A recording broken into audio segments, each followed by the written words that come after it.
सुंदरी बहन, मुझे भी एक चूड़ी दे दो, मैं भी अपने पंखों में पहनूंगी। क्या बोल रही हो चिड़िया? तुम्हें पता है ये चूड़ी कितने रुपए की है? पूरे 100 रुपए की है। चलो भागो यहाँ से, आई बड़ी चूड़ी मांगने। जाओ दुकान में जाकर खरीद लेना। ऐसी बातें सुनकर टुनटुनी चिड़िया वहाँ से चली जाती है। जाते जाते एक जंगल में देखती है कि लाडो बंटी कबूतर आपस में बातें कर रहे हैं। बहन कहाँ से आ रही हो? आज कुछ ज्यादा परेशान लग रही हो, बात क्या है? कुछ नहीं लाडो बहन, दरअसल बात ये है कि टुनटुनी चिड़िया लाडो को पूरी बातें बता देती है। अच्छा ठीक है टुनटुनी बहन, ये चूड़ी ले जाओ, और हाँ याद रखना ये चूड़ी तुम 5 दिनों में वापस कर देना या इसके पैसे चुका देना। ठीक है लाडो बहन, अब मैं घर चलती हूँ। ऐसा बोलकर चिड़िया वहाँ से अपने घर की ओर रवाना हो जाती है। मम्मा, मम्मा इतनी अच्छी चूड़ी कहाँ से लाई हो आप? लाडो बहन से लाई हूँ। जो भी चिड़िया इसे पंख में पहनती है उसे देखने में बहुत अच्छी लगती है।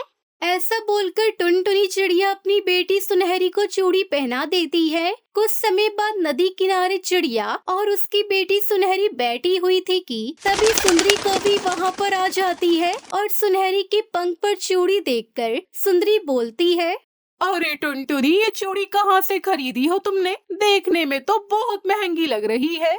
सुंदरी, तुम्हारे जैसे सभी पक्षी जालिम नहीं है। जंगल में कुछ ऐसे भी पक्षी रहते हैं जो किसी भी चिड़िया की मजबूरी को समझते हैं और उसकी सहायता भी करते हैं। मुझे ताने मत मारो चिड़िया, मैं चूड़ी दूं या ना दूं, मेरी मर्जी। ऐसा गुस्से होकर सुंदरी वहाँ से चली जाती है। चलो बेटी, घर चलते हैं, शाम भी होने वाली है। ऐसे चिड़िया और उसकी बेटी सुनहरी अपने घर आ जाते हैं। थोड़ी देर बाद चिड़िया की बच्ची दाना खाती है और वो सो जाती है और उधर सुंदरी कौवी अपने पति कालू कौवे को बुलाती है। कालू, चलो जल्दी से चलो, टुनटुनी चिड़िया उसके बच्चे सो गए होंगे। क्यों सुंदरी, आखिर बात क्या है? पहले मुझे तो बताओ, फिर जाता हूँ। चिड़िया ने नदी किनारे मुझे खड़ी खोटी सुनाई है। चोरी करनी है मुझे चिड़िया की चूड़ी। चूड़ी की वजह से चिड़िया ने मुझे दुष्ट और जालिम कौवी बोला है। अब मैं उसे सबक सिखाऊंगी। ऐसा बोलकर सुंदरी कौवी और दुष्ट कौवा चूड़ी चोरी करने टुनटुनी चिड़िया के घर की ओर रवाना हो जाती है। चिड़िया के घर पहुंचकर देखते हैं कि चिड़िया उसके दोनों बच्चे सोए हुए हैं और सुनहरी अपने पंख में चूड़ी पहनी हुई है। तभी सुंदरी धीरे धीरे सुनहरी के पंख से चूड़ी निकाल लेती है और फौरन वहाँ से भाग जाती है। कुछ देर में सुबह होती है और सुनहरी देखती है कि उसके पंख से चूड़ी गायब है। तभी वो रोने लगती है। मम्मा, मम्मा चूड़ी, मेरी चूड़ी, मेरे पंख में मेरी चूड़ी नहीं है मम्मा। बेटी, शायद सुंदरी ने चोरी कर ली होगी। कल नदी किनारे उसने तुम्हारे पंख में चूड़ी देखी थी। सुंदरी, अब मैं लाडो बहन को उसकी चूड़ी कैसे वापस करूंगी? ये तुमने अच्छा नहीं किया है सुंदरी। मम्मा चलो, सुंदरी के घर चलते हैं, उसी ने चुराई होगी। चलो मम्मा, जल्दी से चलो। फिर टुनटुनी चिड़िया अपनी बेटी सुनहरी को लेकर सुंदरी कौवी के घर की ओर रवाना हो जाती है। दुष्ट सुंदरी, जल्दी निकालो, मेरी चूड़ी तुमने चोरी की है ना? अपनी जबान बंद करो चिड़िया, वरना डंडे लगाकर घर से निकाल दूंगी। गलत इल्जाम लगा रही हो। रात को तो हम अपने बच्चों के साथ सोए हुए थे, नहीं तो कालू से पूछ लो। हाँ चिड़िया, हम तो रात में अपने बच्चों के साथ सोए हुए थे और मुझे यह भी तो नहीं पता था कि तुम्हारी बेटी के पंख पर इतनी महंगी चूड़ी थी। सुंदरी और कालू कौवे की ऐसी बातें सुनकर टुनटुनी चिड़िया वहाँ से चली जाती है और कुछ ही दूरी जाने के बाद टुनटुनी चिड़िया एक पेड़ के नीचे रोते हुए बोलती है, चोरी कर ली, उस सुंदरी ने मेरी चूड़ी चोरी कर ली। अब मैं कैसे लाडो बहन को उसकी चूड़ी वापस करूंगी? तभी एक परी वहाँ पर आ जाती है। क्या हुआ चिड़िया, तुम क्यों रो रही हो? क्या परेशानी है, मुझे बताओ। परी के पूछने पर टुनटुनी चिड़िया सारी बातें बता देती है जो सुंदरी और कालू ने उसके साथ किया। मत रो चिड़िया बहन, ये लो जादुई चूड़ी के पेड़। आप इस पेड़ को ले जाकर अपने घर के पास लगा देना। आज रात को इस पेड़ पर बहुत सारी खूबसूरत चूड़ियाँ लग जाएंगी और सुबह होते ही तुम पेड़ पर से सभी चूड़ियों को उतार लेना और गरीब पक्षियों की मदद करना। और एक बात याद रहे, यदि कोई पक्षी जादुई पेड़ पर से चूड़ी उतारने की कोशिश करेगा तो चूड़ियाँ लाठी का रूप धारण करके उस पक्षी को मारने लगेगी। आपका बहुत बहुत शुक्रिया परी जी, जो आपने मेरी मदद की। अच्छा ठीक है, अब मैं अपने घर चलती हूँ और अब अपने के पास इस जादुई पेड़ को लगा देती हूँ। ऐसा बोलकर चिड़िया वहाँ से अपने घर चली जाती है और अपने घर के पास उस पेड़ को लगा देती है। ऐसे ही रात हो जाती है और टुनटुनी चिड़िया अपने बच्चों के साथ अपने घोंसले पर सो जाती है। कुछ देर बाद वो देखती है कि उसके पेड़ पर बहुत सारी चूड़ियाँ लगी हुई है। मम्मा मम्मा ये देखो कितनी खूबसूरत चूड़ियाँ पेड़ पर लगी हुई है। मम्मा मुझे उतार कर दो ना। ठीक है बेटा, मैं भी उतारती हूँ। ऐसा बोलकर चिड़िया पेड़ पर से चूड़ियाँ उतार लेती है और कुछ चूड़ियाँ अपनी बेटी सुनहरी को पहना देती है और कुछ चूड़ियाँ लेकर लाडो चिड़िया के पास पहुँच जाती है और टुनटुनी चिड़िया लाडो को सारी बातें बता देती है। फिर टुनटुनी चिड़िया जगह जगह जाकर गरीब पक्षियों को चूड़ियाँ बांट देती है। ऐसे ही कुछ दिन बीत जाते हैं। फिर एक दिन सुंदरी अपने पति कालू कौवे को बोलती है, सुना है कालू, रात को चिड़िया के पेड़ पर खूबसूरत चूड़ियाँ लगती हैं। चलो कालू, अभी चिड़िया के पेड़ पर से सारी चूड़ी तोड़कर बाजार में बेचती हूँ और फिर हम अमीर बन जाएंगे। जल्दी चलो वरना सुबह हो जाएगी और फिर अमीर बनने का सपना समाप्त हो जाएगा।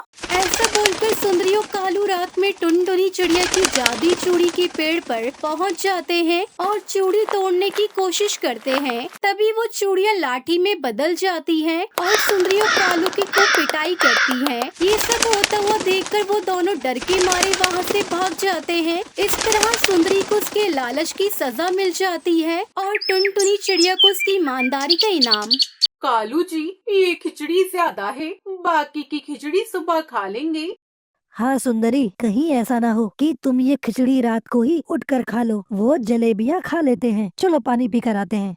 फिर सुंदरी कौवी और उसका पति कालू कौवा अपने घर से निकलते हैं। उड़ते उड़ते कालू कौवा और सुंदरी कौवी दूर निकल जाते हैं। उनके घर के सामने एक बूढ़ी चिड़िया बैठी हुई थी।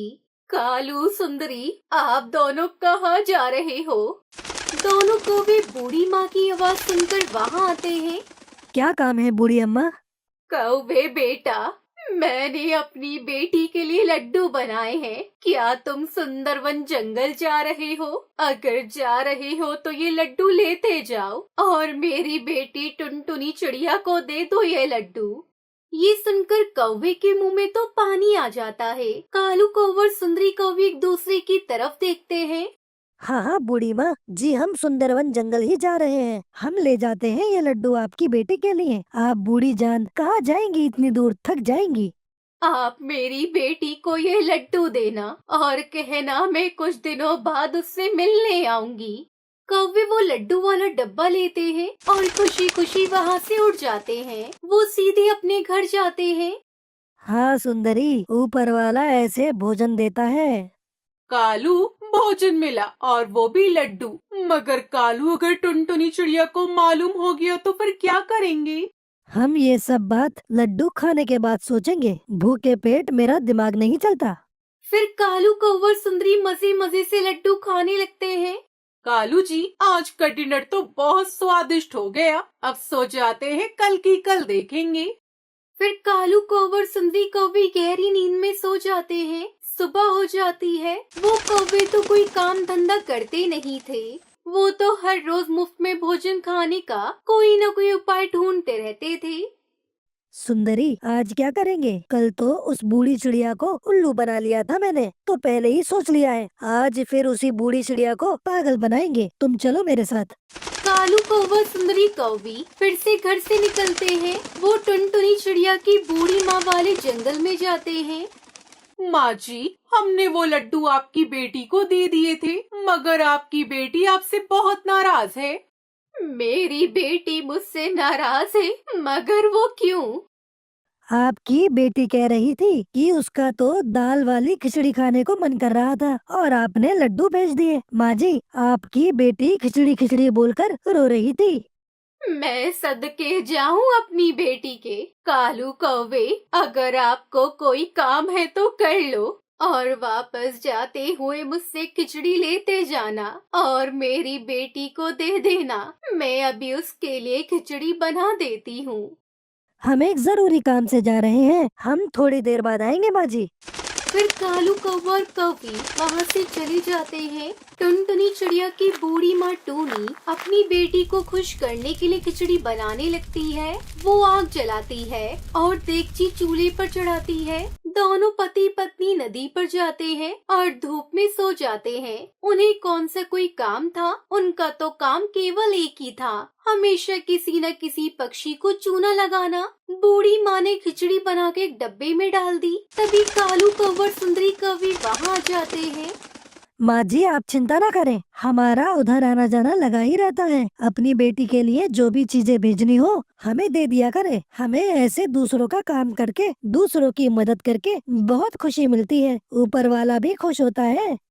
वो दोनों पति पत्नी खिचड़ी ले लेते हैं और अपने घर चले जाते हैं। घर जाकर कौवे जी भरकर खिचड़ी खाते हैं।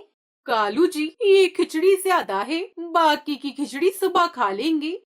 सुंदरी, कहीं ऐसा ना हो कि तुम ये खिचड़ी रात को ही उठकर खा लो। मैं कोई चुड़ैल हूँ? मेरा पेट है जो कि पूरी तरह भर गया है। वहीं दूसरी तरफ मम्मा चलो, नानू इंतजार कर रही होंगी, चलो जल्दी चलते हैं ना। हाँ बेटी, अब वो सामान वाली टोकरी उठा लो। टोकरी उठाकर सुनहरी चिड़िया अपनी मम्मा के साथ उड़ती है और थोड़ी ही देर में वो दोनों माँ बेटी अपनी नानी टूनी के पास पहुँच जाती है। टुनटुनी बेटी, क्या लड्डू स्वादिष्ट थे। ये सुनकर टुनटुनी चिड़िया हैरान हो जाती है। माँ, कौन से लड्डू? मैंने तो कोई लड्डू नहीं खाए। बेटी, क्यों मजाक कर रही हो? मैंने कालू कौवे के हाथ लड्डू भेजे थे और फिर तुमने उनसे कहा कि खिचड़ी भी भेजो। माँ, तो क्या आपने खिचड़ी भी भेजी थी? और क्या, मैं अपनी बेटी की बात कैसे टाल सकती हूँ? माँ, वो कौवे बहुत बुरे हैं। उन्होंने आपको पागल बनाकर सब खा लिया। उनका विश्वास तो पूरे जंगल में कोई नहीं करता। फिर आपने कैसे कर लिया माँ? मम्मा गंदे हैं, वो कौवे बहुत गंदे हैं। उन्होंने मेरी नानो को चूना लगाया है। आप चिंता ना करें सुनहरी बेटी, इस बार हम उन्हें बुरे काम की सजा देंगे। वो फिर आएंगे, वो जरूर आएंगे। कालू जी, लड्डू भी खा ली, खिचड़ी भी खा ली, अब आज क्या करेंगे? जब तक बात नहीं खुलती हर रोज उस बूढ़ी चिड़िया को ही उल्लू बनाएंगे। और क्या करेंगे आज हम? बूढ़ी चिड़िया से कहेंगे कि उसकी बेटी जलेबियाँ मांग रही है। जलेबी? कालू, मेरा तो जलेबी सुनकर मुंह में पानी आ रहा है। फिर कालू कौवा और सुंदरी कौवी फिर से उड़ते हैं। घर के बाहर बैठी हुई टुनटुनी चिड़िया उन दोनों को दूर से ही आता हुआ देख लेती है। वो घर में जाती है। माँ, वो कौवे आ गए, आप जल्दी से बाहर जाएं। फिर बूढ़ी टूनी घर के बाहर जाकर बैठ जाती है और वो दोनों कौवे भी वहाँ आ जाते हैं। कालू बेटा, मेरी बेटी को खिचड़ी पसंद आई थी ना? हाँ माँ जी, आपकी बेटी खिचड़ी खाकर अपने पंख चाट रही थी, इसलिए तो आज वो जलेबियाँ मांग रही है। जलेबियाँ? मगर जलेबियाँ बनाना तो बहुत मुश्किल काम है। खैर, मैं अपनी बेटी के लिए सब कर सकती हूँ। माँ जी, हमें एक जरूरी काम है, हम थोड़ी देर बाद आते हैं। फिर से कालू कौवा और सुंदरी कौवी नदी के पास धूप में जाकर सो जाते हैं। माँ, अब आएगा मजा। इन कौवे को फ्री में भोजन कैसे खाते हैं अब पता चलेगा। फिर टुनटुनी चिड़िया अपनी माँ के साथ मिलकर जलेबियाँ बनाती है और उसमें पेट खराब करने वाली दवा मिला देती है। फिर वो बूढ़ी माँ उन कौवे को वो दवा मिली जलेबी देती है। माँ जी, हम यूं गए और यूं आए आपकी बेटी टुनटुनी को जलेबी देकर।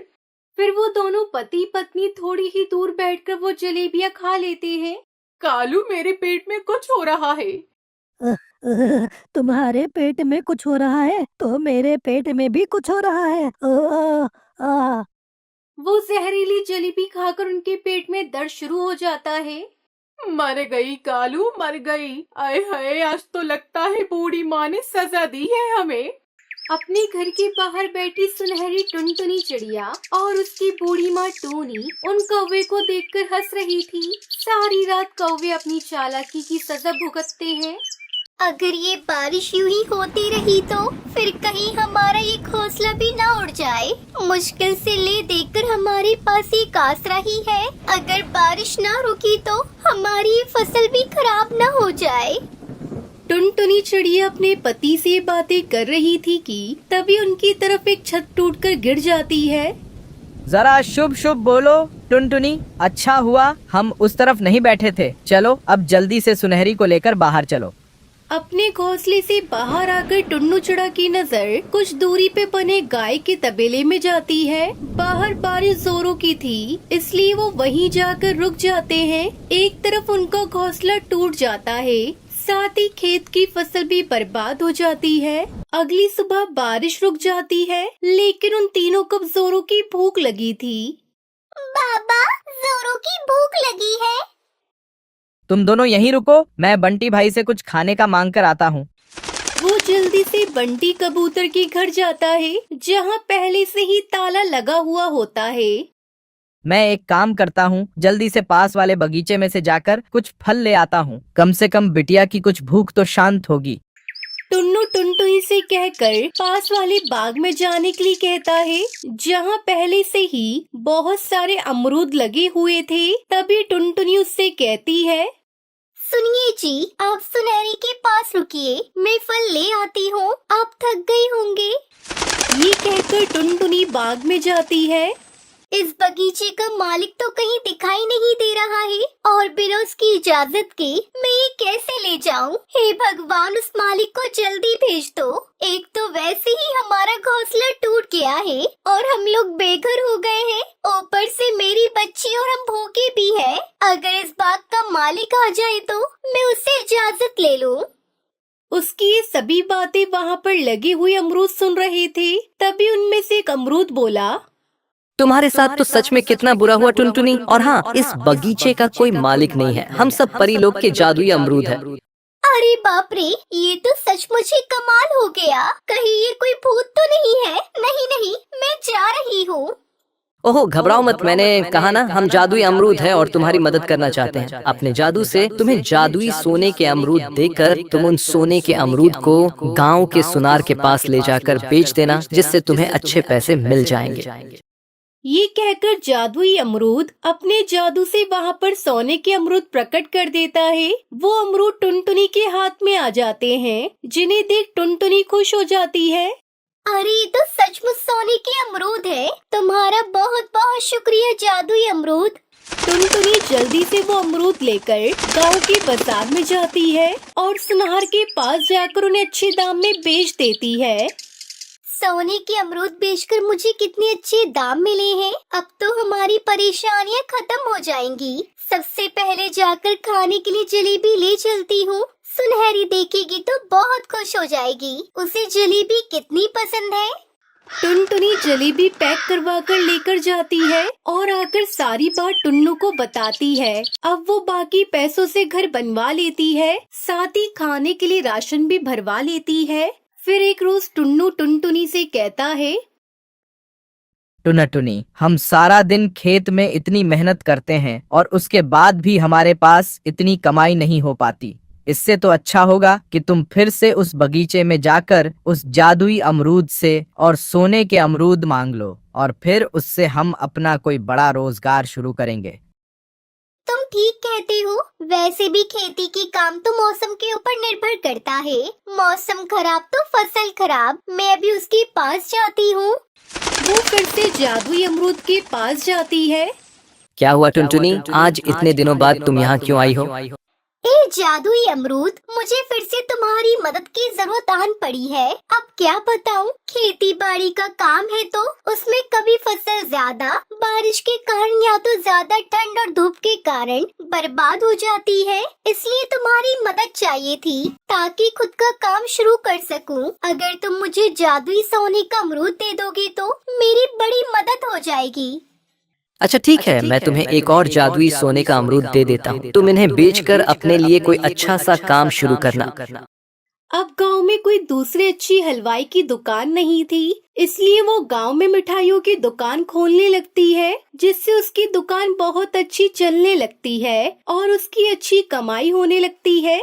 ये देखो टुन्नू जी, आज पूरे 2000 रुपए की कमाई हो गई।